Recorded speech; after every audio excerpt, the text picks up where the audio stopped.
Good afternoon, my senior colleagues and young generation present here. The most difficult job in any conference is to speak on the same subject. After 3 or 4 eminent speakers, but I will try to justify my presence here in next 14-15 minutes. Talent management in oil and gas sector. In today's socio-economic and political scenario, petroleum industry worldwide is passing through a very critical phase, in fact, when on one side, the cost of exploration and production of oil and gas are increasing day by day. Monetization of assets, especially the small and marginal assets, is becoming more challenging. Increasing and even maintaining the production of oil and gas from the existing fields, both in onshore and offshore environments, is becoming more and more difficult. And on the other side, there is a social pressure on the sector across the globe not to increase the prices of oil and gas being supplied to the consumers. In such a situation, the only options left with the industry are, one, to increase the efficiency of the workforce that is engaged in the sector, and 2, use of latest cost-effective technology available in the market. For both the options, increasing efficiency of the workforce or to use the cost-effective technology,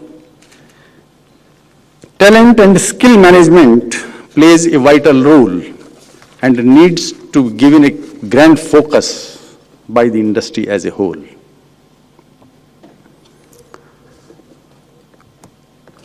Talent management as defined by David Ulrich,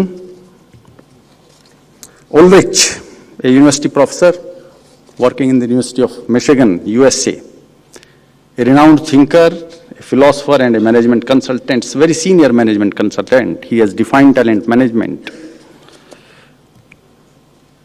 that it is a continuous systematic process, not an event, to secure general and targeted individual competencies and organizing capabilities of an individual that create sustainable value for multiple stakeholders, which include customers, employees, and investors.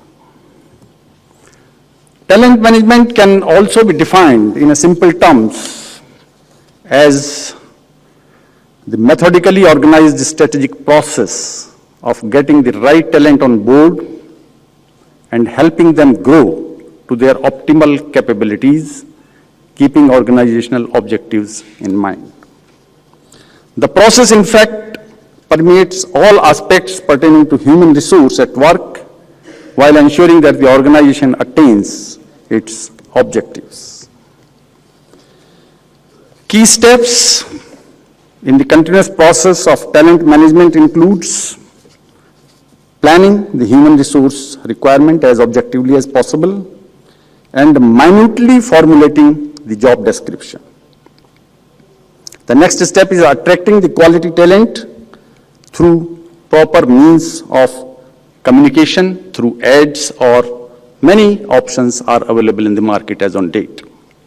Then, after attracting the quality talent, we have to have proper selection of the right people who can match the organizational requirements. Developing these selected people through training, counseling, coaching, mentoring, etc., for enhancing their skills, aptitude, and proficiency.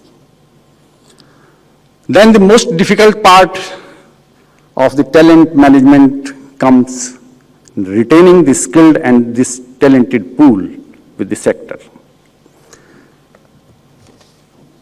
The major concerns today with this oil and sector includes the average age in the sector, as already spoken by my previous speakers, is quite high.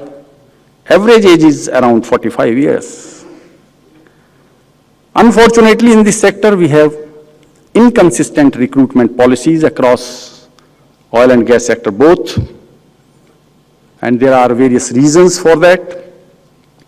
Then, inconsistent career progression policies, inevitable natural as well as voluntary attrition, and heavy retirement of the workforce. Lack of awareness about the sector in the society, students, even those who are doing their specialization in petroleum engineering and some special sectors related to oil and gas, they also sometimes prefer for lucrative careers somewhere else other than this particular industry. In universities and academic institutions, though a number of students are enrolled, but the reality is that there is a faculty crunch in these institutes. And the reason, one of the reasons is the compensation. Experts who are available in this particular sector, they are attracted towards the industry as compared to the educational institutions. Then there is a lack of industry-academia interaction, as already indicated by Ms. Veena Swarup. There is an urgent requirement, and this urgent requirement we are listening for last 30-40 years, but nothing concrete is being done on this particular aspect. This industry-academia interaction is very, very important if we really want to attack this particular problem of oil and gas sector. And the conferences, the seminars that Dr. Garg has initiated, these type of platforms can definitely help, and we should try to invite as many as possible students from different institutes who can interact with our industry colleagues and get the feedback, what is the special attraction available in this particular industry. Then, inadequate pay compensation, if we really compare it with the other sectors, especially IT sector, consultancy services, these are some sectors which are paying much, much higher pay compensation as compared to oil industry. In this particular industry, the compensation is definitely not commensurate with the nature of job. If we really look at oil and gas sector, there are highly demanding and hazardous working conditions with limited career opportunities, leading to attrition at both junior and management levels. Other sectors are offering more lucrative and attractive careers with better work quality of life balance. That particular aspect, definitely with our own experience, we can say this work-life balance is definitely missing in this particular sector. That needs to be given a special attention. Keeping in view these major concerns, industry needs to focus on innovative approach for attracting young talent. Some of these people are available here. They should go back from this conference as ambassador to see the importance of this particular sector, and they should discuss with their colleagues what opportunities are available here. After induction, there is a need for structured training and retraining of workforce in some specialized activities, especially the geosciences and basin research, for example, seismic data processing and interpretation, reservoir management and reservoir modeling, drilling and well control, production and maintenance of oil equipments and structures, and safety, health and environment. Industry needs to focus. Once a proper pool of talent is developed, then industry has to focus on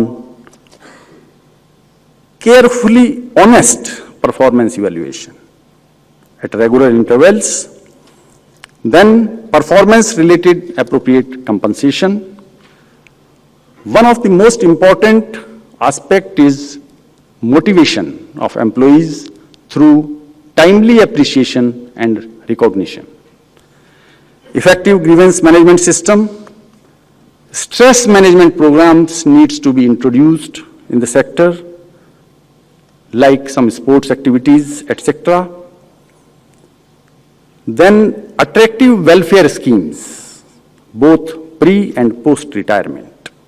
These schemes, some of them are available, but they are not as lucrative as required for the human being to enjoy after retirement.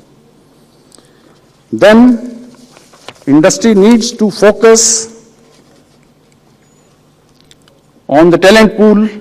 I will just give 2-3 ideas which are just away from the normal routine, that in oil and gas sector, we have to have a different talent pools for onshore and offshore environments.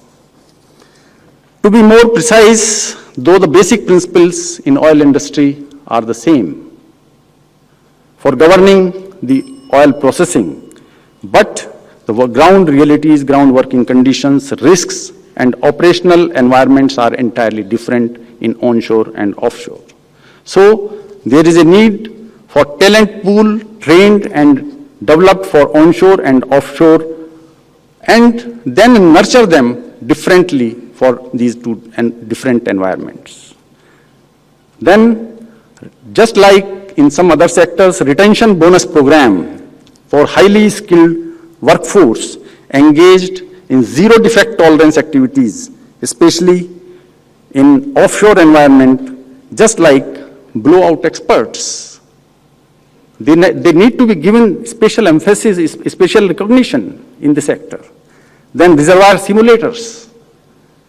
There is an urgent need to attract them. Then seismic experts. These are the 3 areas which are coming to my mind, that they should be given retention bonus programs in the sector. That is very important. Then industry needs to focus on talent pool for basic and applied research. Oil industry is a knowledge-based industry that we all know, and a very old proverb says that it is input deterministic and output probabilistic. But that proverb is still valid. We are hearing the same proverb for the last 40 years, but even today it is equally applicable, because the operational challenges encountered keep on changing, which needs continuous improvement in the organizations, and these continuous improvements can be based only on basic and applied research. The stakes are very high. I can give you one example from my own experience being a reservoir engineer, a case of enhanced oil recovery. The oil and gas that we establish, we are able to take out only say 15 to 40% of oil and 50 to 60, 70% of gas. So there is a possibility that we have to give emphasis to the research to improve the recovery efficiencies, because the major investment has already been done for the exploration and discovery of this oil and gas. But that much part, 70% of oil is left in the reservoir. 30–40% of gas is left in the reservoir. So investments have already been made, but we have not realized the benefits out of it. Industry needs to focus on alignment of HR and line managers. As Director HR EIL was mentioning, the HR primarily is responsible for skills and talent management activities, but there is a need that we have to develop a mechanism for continuous interaction based on the live feedback from line managers to align the individual aspirations with long-term organizational goals and objectives. HR and line managers, in fact, are the two wheels of the same cart, which needs to be aligned if we really want to move our cart smoothly. Thank you very much. Thank you, sir.